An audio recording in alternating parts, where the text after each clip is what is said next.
السلام عليكم ورحمة الله وبركاته في حلقة جديدة من قناة علي محسن. والنهاردة هنقدم لكم خطة البرنسز القوية مع صاحبي. قدامنا النهاردة 3 خطط، ويا رب تعجبكم. والنهاردة هنعمل جوين مع صاحبي في الخطة البرنسز في البطل الجديدة 2v2. وهنبدأ دلوقتي الحرب.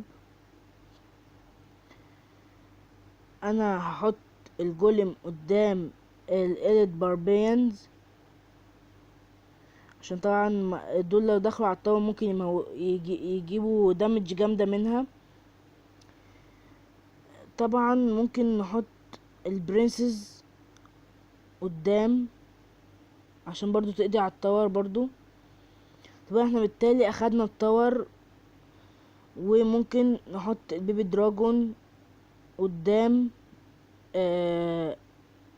عند الجولم عشان يوصل. طبعا بالتالي اخدنا 3 كاسات في كام ثانية، يعني في اقل ثانية ممكنة. طبعا دي الخطة الاولى. وطبعا ما تنسوناش طبعا في اللايك والشير والسبسكرايب للقناة. هنجرب الخطة التانية عن البرنسز. وطبعا شاركونا ارائكم في القناة والفيديوهات، وهنجربها مع صاحبي دلوقتي. واتمنى طبعا الحلقة تعجبكم. طبعا ممكن نحط الاليت باربيانز او مثلا البرنسز، بس هنشوف الاول اللي قدامنا هيحط في انهي جهة. طبعا ممكن نحط هنا الاليت باربيانز دلوقتي، وبعدها ممكن نحط هنا البرنسز. طبعا كويس ان هو حط الاروز بعد ما انا حطيت البرنسز. ممكن نحط هنا المينيونز. طبعا نحاول ان احنا نصد آه البكة اللي جاي. طبعا الحمد لله ان هو مات وتخلصنا منه. طبعا اللي قدامنا داخلنا من نايت ويتش. ممكن نحط هنا الفريز عشان يقدر ان هو يضرب جامد، بس للأسف ما نفعتش خالص. يا خسارة، يا ريتني كنت حطيت اللوج على برضو المينيونز. هو عمل لنا دامج جامدة جامدة، للأسف خسرنا تاور. طبعا انا بشوف الاستخدام الجولم بيبقى احسن، بس قلنا نستخدم حاجة غير الجولم عشان نجدد في الديك، ويا رب تعجبكم يعني. للأسف اتقضالي على الويزارد والبرنسس برضو.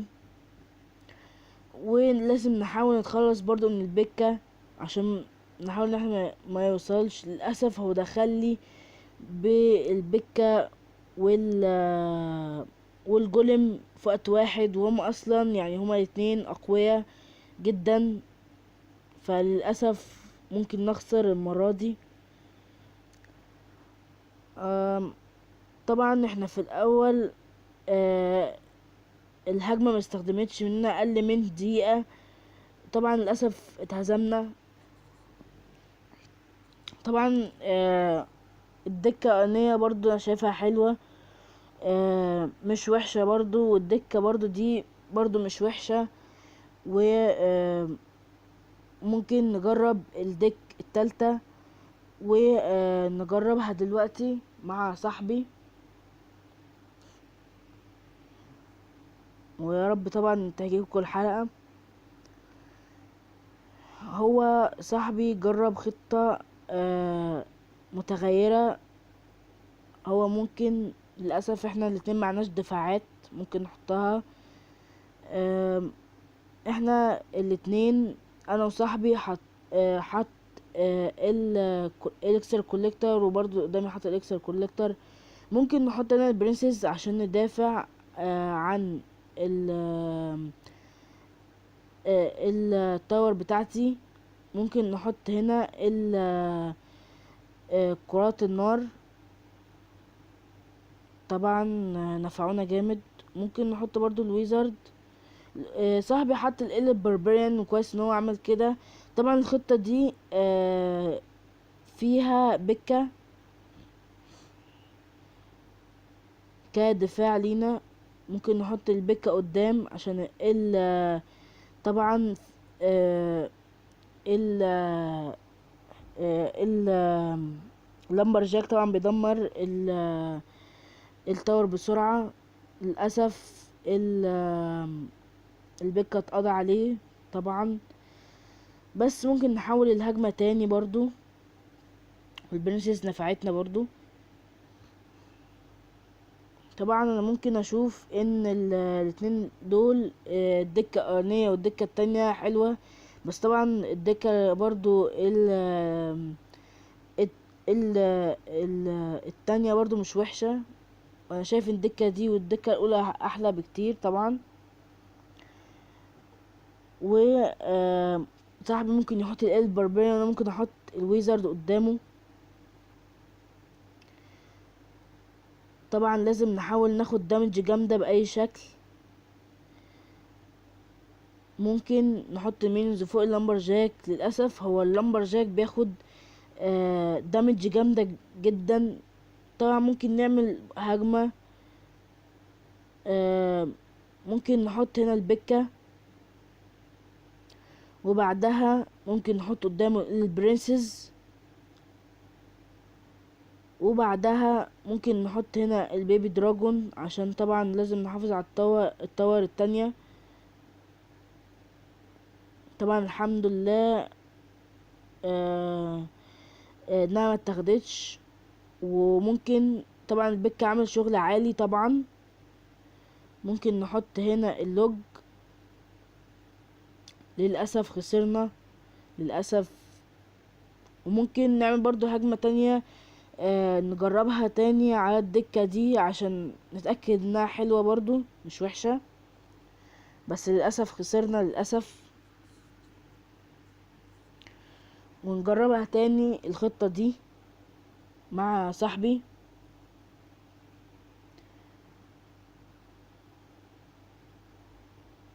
ثانية واحدة معلش. ايوه تمام كده. وان شاء الله نكسب المرة دي. طبعا هو صاحبي حط الاكسر كوليكتور. انا ممكن احط ان بيبي دراجون عشان الماينر ما يسيبش طبعا الاكسر كوليكتور جامد. بس للاسف هي اتدمرت برضو. انا ممكن احط هنا البكة. ممكن احط قدامه هنا البرنسز. وبعدها ممكن احط هنا فوق الماينر.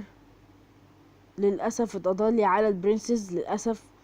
طبعا هو ممكن يحط لي قدام البكة مثلا زي سكولتن ارمي. بس انا عامل احتياطاتي ان انا ممكن عامل اللي هي الفاير كرة النار. طبعا للاسف البكة اتقضى عليه. كان ممكن يوصل ويعمل دامج جامدة. طبعا كله بيخاف اصلا من البكة يعني ان هو يوصل للتور. فطبعا هنجربها تاني نفس الخطة. نحط طبعا نحط لو صاحبي حط الجولم مع البكة ممكن يعملوا شغل جامد جدا.